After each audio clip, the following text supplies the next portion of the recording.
శ్రీరామ్ హనుమాన్ జయంతి రోజైతే పూజకి ఫ్లవర్స్ కోసం అయితే ఫ్లవర్స్ తీసుకురావడానికైతే నేను వెళ్తున్నాను. సో ఇంకా మార్నింగే లేచి పూజ కోసం అయితే ఇంకా నేను అన్నీ రెడీగా పెట్టుకొని ఫ్లవర్స్ కోసం అయితే ఇంకా మా కమ్యూనిటీలో ఉన్న కొన్ని గార్డెన్ ఏరియాలో ఫ్లవర్స్ ఉన్నాయి. సో వాటినైతే కట్ చేసుకోవడానికి అయితే వెళ్తున్నాను. సో మేము ఈ కమ్యూనిటీ రెసిడెంట్స్ కాబట్టి మేము ఫ్లవర్స్ కట్ చేసుకున్నా కూడా ఏమనరు. అండ్ నాకు ఈ కమ్యూనిటీకి మూవ్ అయిన కాంచి నాకు నచ్చింది ఒకటి ఉందనంటే ఈ ఫ్లవర్స్ స్పాటే చాలా అంటే చాలా బాగా నచ్చింది.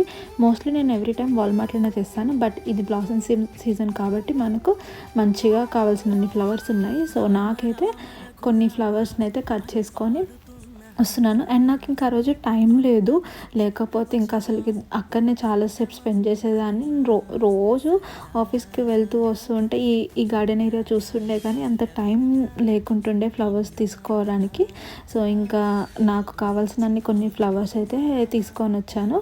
ఇంకా ఈ ఫ్లవర్స్ని అయితే మేము మంచిగా ఉన్న దేవుళ్ళ దగ్గర అన్నిట్లో మంచి నిండుగా పెట్టుకున్నాం అన్నమాట.